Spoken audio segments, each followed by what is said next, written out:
Hi, BooTube. I know this is like way beyond late because this particular episode premiered around December 1st, but a lot of things were happening, all that good stuff. So I'm doing it now.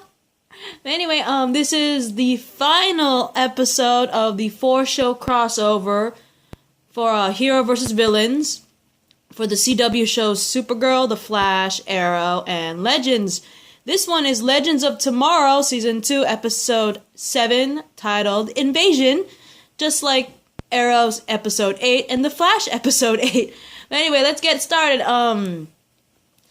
The team figures, they gotta find a way to defeat these aliens, and the only way to do that is to somewhat encounter one, or at least capture one, when they first came over, which was in the 1950s. So, they decide to go to Oregon 1951 in order to gather themselves, or catch themselves, a Dominator. So, Nate says that he'll go with Mick and Amaya to get the Dominators. And, apparently Felicity and Cisco, all geeking out about it, want to go too. So they end up joining those three legends, to go to Oregon 1951, and they tell Felicity and Cisco to stay behind while, of course, the legends themselves go capture this Dominator. And, they managed to successfully find one Dominator that was, straggling behind, messing with human bodies that were killed. And they managed to take it down and capture one. Unfortunately, as they're about to bring it back to the ship, they find themselves captured by federal agents. Sorry, I'm tongue-tied today. But the funny thing about those agents, I was laughing so hard when I saw them because they're all in black suits, wearing sunglasses, and I was like, dude, they're like the Men in Black. I mean, don't the Men in Black, that Will Smith movie?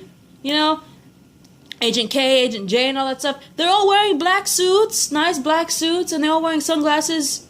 Well, most of the time because, they have that mind erase thingy-mabobber. And it's hella funny because when you see these guys, they all come out of these black cars with, I believe, tinted windows, and they're all in black suits with black shades on. I'm like, dude, it's like, it's the Men in Black, yo, it's the MIB. But anyway, they basically trank Mick, Amaya, and Nate, and pretty much capture them along with that Dominator that they knocked out. And, while they're in custody, they're all in the same room, locked up along with the Dominator, and, they learn from that very Dominator that the aliens arrived to pretty much assess the threat humanity posed. Because apparently aliens believe that humanity poses a threat because they have metahumans now. And, I think, since it is 1951, obviously they don't mean like the Flash right now at the moment. So obviously, according to Amaya, she believes that the Dominator is talking about the JSA. Because remember, they have powers, right? And so, yeah. Apparently the only reason why aliens arrived is because they wanted to see these metahumans. Because apparently they pose a threat to them, right? So I don't blame them on that, but despite being metahumans, I don't remember seeing any of them having the ability to go to space. So they had nothing to worry about, honestly, because majority of the metahumans are on Earth. I don't think they have the ability to go to space unless they go on a shuttle. But even then, I don't think any of them have the ability to breathe in space. So I don't think the aliens had anything to worry about when it came to metas, but okay, fine. Anyway, Felicity and Cisco realized, Nate, Mick, and Amaya were captured, and so they planned their own little rescue. They even call themselves tech support, which I thought was freaking hilarious, because, geeks. And plus,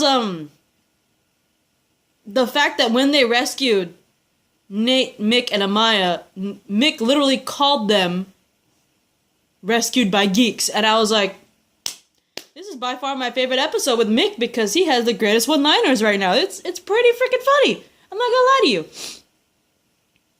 And, they managed to help set the Dominator free so he could go back home, right? And, before that, they're like, how are we supposed to get him back home? And they realize, oh yeah, we actually have one of their ships. The one, remember in, was it Arrow? I believe it was Arrow. Remember Oliver, all the 5 people that were captured? Oliver, Thea, Sarah, Ray. Who was the last one?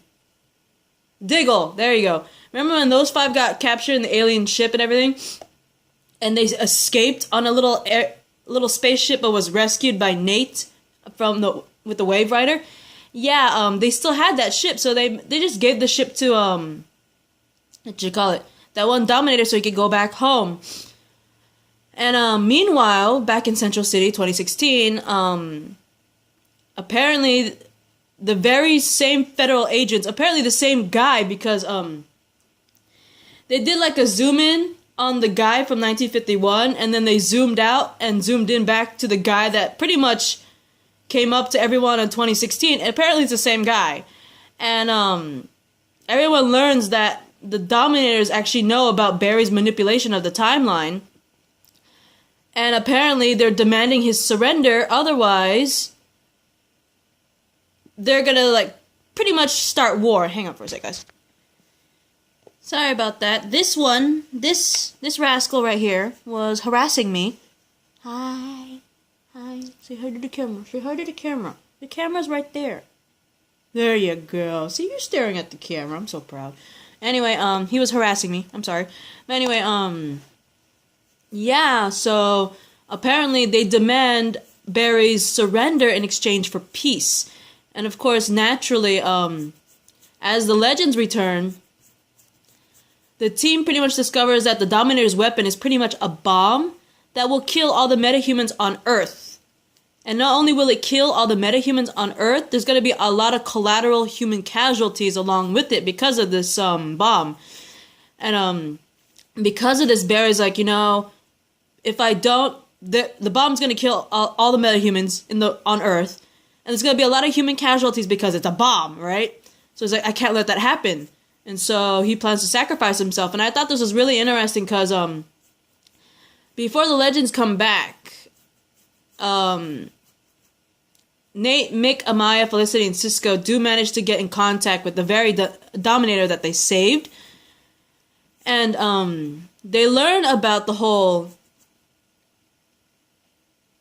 metahuman thing and the fact that they're going to attack. And in a way, Cisco realizes that, you know, they went back to 1951 to help, only to cause more damage in the future. And then he compares it to what Barry did, and he realizes, you know, I've been mad at Barry this whole time, but I pretty much did the same thing. I went back in time to help, try to make things better, only for it to make it worse later on. And he realizes, like, he compares it to what Barry did, and you could tell that Salty Cisco, hashtag it guys, Salty Cisco is no longer salty, right? He's starting to not be salty, right?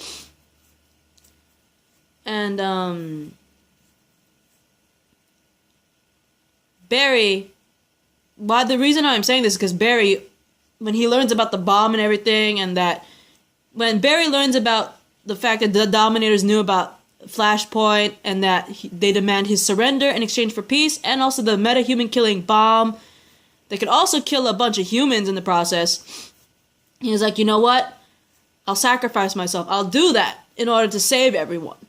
But Oliver, which I think is really cute, how Oliver's the one that started it. Like, Oliver's like, you're not going, Barry. And Barry's like, you and what army? And he turns around, and not only Oliver's there, the entire team is. And I thought it was really cute because Cisco's like, you know, the whole sacrificing thing, I get that's a very hero thing to do, but you're not a hero in my eyes, you're my friend. And I was like, Salty Cisco, no more! What? Can't you let mommy record in peace? No? You're not gonna let mommy? You stubborn puppy. See this one? This child of mine? So cute, isn't he? But anyway, so basically Cisco does reconcile with him, because apparently the whole 1951 thing and what happens, basically, he was put in Barry's shoes in a way, he was, right? And it was very fast how they reconciled, but I was pretty happy about it because I really don't want Salty Cisco. Salty Cisco is so annoying and it's irritating and I don't like it. That's why I'm like, yay, no more Salty Cisco, but at the same time, that was pretty speedy way to have them reconcile. But anyway, all out fight, which is pretty cool. Sarah and Cisco are on the Wave Rider to try to get rid of the bomb, while everybody else is fighting the Dominators. We got Supergirl, we've got Green Arrow, we got Spartan, we got Flash, we've got Heatwave, Citizen Steel, Vixen, Firestorm, and Atom, from what I remember. Felicity's still back at that little star, well, you know what, I'm gonna call it Hall of Justice, because we all know that's the Hall of Justice, come on. Felicity's there, and of course, like I said, Sarah and Cisco are on the Wave Rider trying to get rid of the bomb.